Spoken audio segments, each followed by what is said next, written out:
Care giver के तौर पर अपने पहले दिन उस आदमी ने जानबूझकर अपने बॉस के पैर पर गर्म पानी गिरा दिया ताकि यह परख सके कि बॉस सचमुच बेहोश है या नहीं। रात के खाने के दौरान उसने जानबूझकर खाना बॉस की आंखों की ओर कर दिया ताकि सेक्रेटरी के चेहरे पर एक नजर डाल सके। बॉस की दाढ़ी बनाते समय उसने जानबूझकर कुछ गड़बड़ की जिससे दाढ़ी पूरी तरह बिखर गई। उसने बॉस को कभी विकलांग नहीं समझा।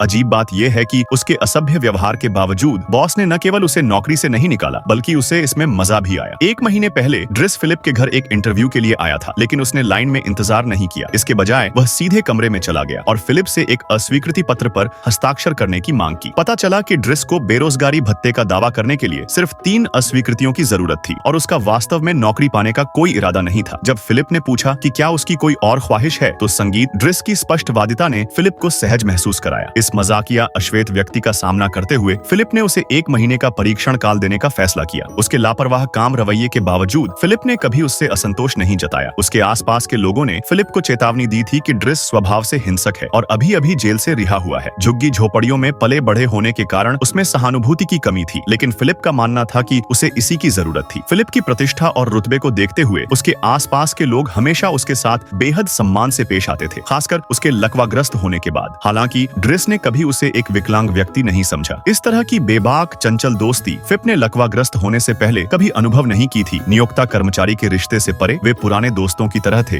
जो एक दूसरे को वर्षों से जानते थे। फिलिप ने फिलिप की जन्मदिन की पार्टी में ड्रिस के लिए एक सूट भी खरीदा। घर मेहमानों से भरा था, लेकिन हाउसकीपर द्वारा आयोजित कार्यक्रम ड्रिस को उबाऊ लग रहे थे। बैंड द्वारा फिलिप का पसंदीदा गाना बजाने के बाद ड्रिस ने अपना वॉकमैन निकाला और जोशीला पॉप संगीत बजाया। उसके ऊर्जावान नृत्य ने पूरे कमरे के माहौल को और भी जीवंत कर दिया। कुछ ही देर में सभी मेहमान जश्न में नाचने लगे। अपने दोस्तों को खुशी से उछलते देख फिलिप मुस्कुराया। यह निस्संदेह उसका सबसे अविस्मरणीय अनुभव था।